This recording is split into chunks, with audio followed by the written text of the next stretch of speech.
అందరికీ వందనములు. దేవుని నామానికి స్తోత్రములు. మంచిది. ఎలా ఉన్నారండి? బాగున్నారా? నేటి మన ధ్యానాంశము సమాధానమును వెతికి దాన్ని వెంటాడుము.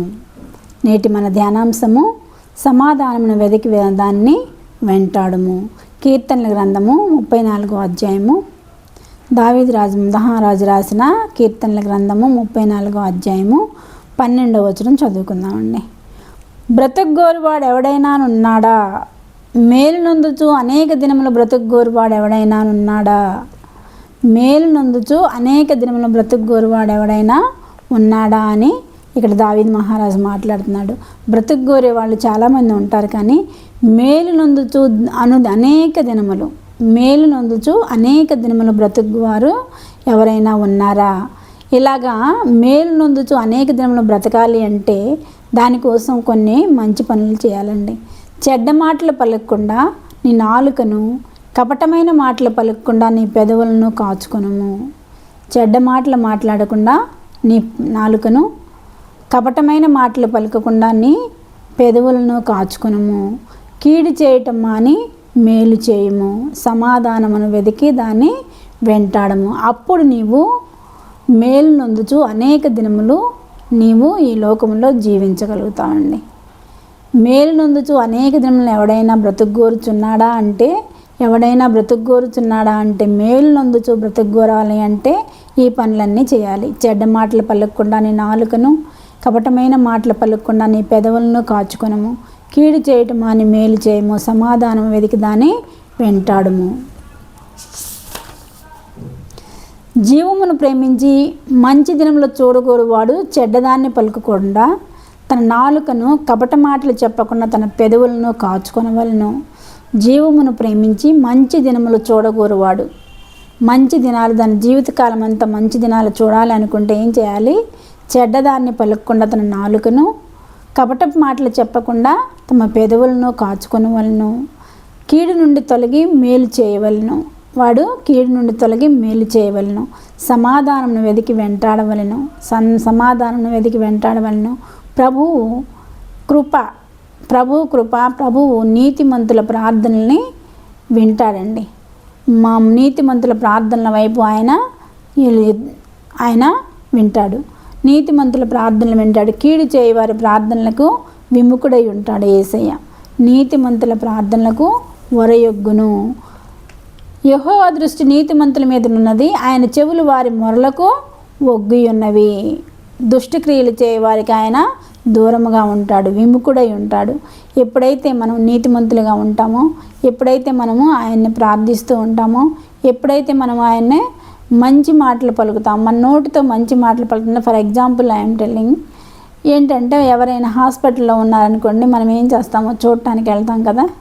వెళ్ళినప్పుడు వాళ్ళకు ఉన్న బాధలు అవన్నీ చెప్తారు మనకి.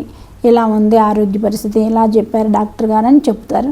అవన్నీ వినిన తర్వాత బయటకు వచ్చి వెళ్ళేటప్పుడు ఒక యాపిల్స్ తీసుకొని పోతారండి. 4 యాపిల్స్ తీసుకెళ్తారు. హాస్పిటల్లో ఉన్న వాళ్ళకి బిల్లు కట్టాలి కదా. బిల్లు కట్టాలంటే ఏం కావాలి?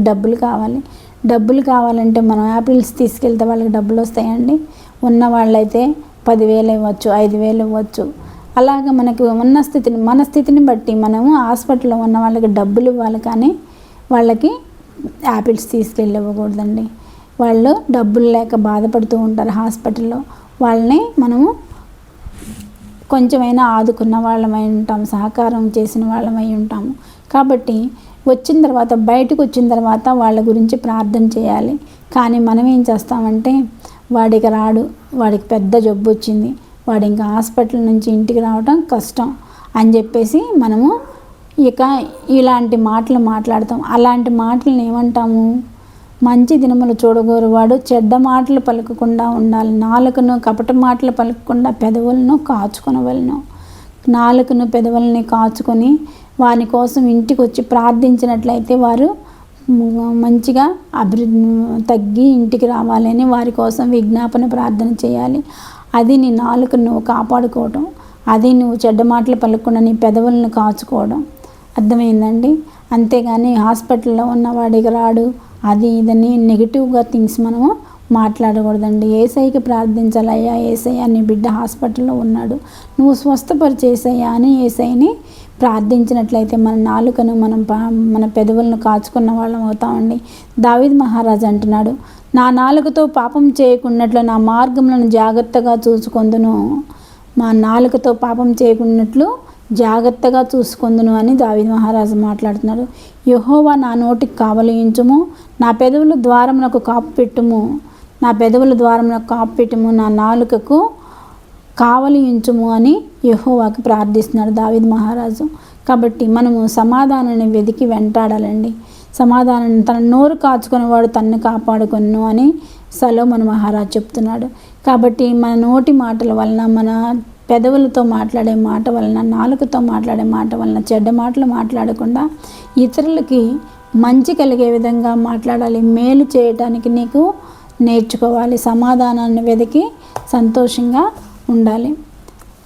సంతోషం ఎక్కడ ఉందని సమాధానమెచ్చట నాకు దొరికేనని, సంతోషం ఎక్కడ ఉందని సమాధానమెచ్చట నాకు దొరికేనని, జగమంతా వెతికాను జనులందరిని అడిగాను, జగమంతా వెతికాను జనులందరిని అడిగాను, చివరికది నీలోనే కనుగొన్నాను, చివరికది నీలోనే కనుగొన్నాను.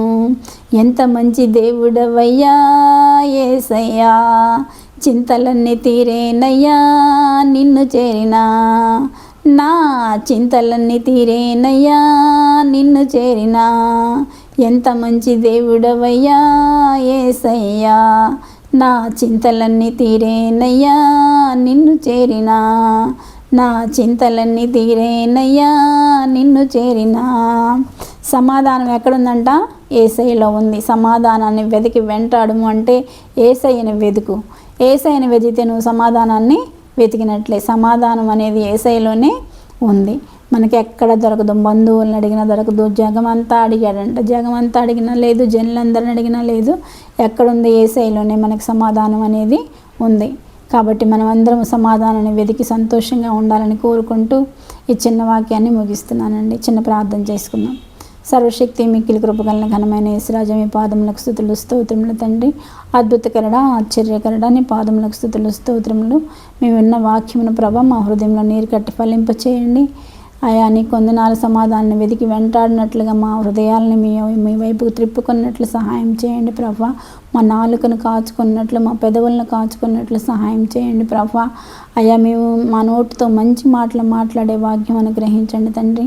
మీ కృపాక్షములు మాకు తోడుగా ఉంచమని మా ప్రభును ప్రియకుమారుడైన యేసుక్రీస్తు నామమున అడుగుచున్నాను తండ్రి. ఆమెన్.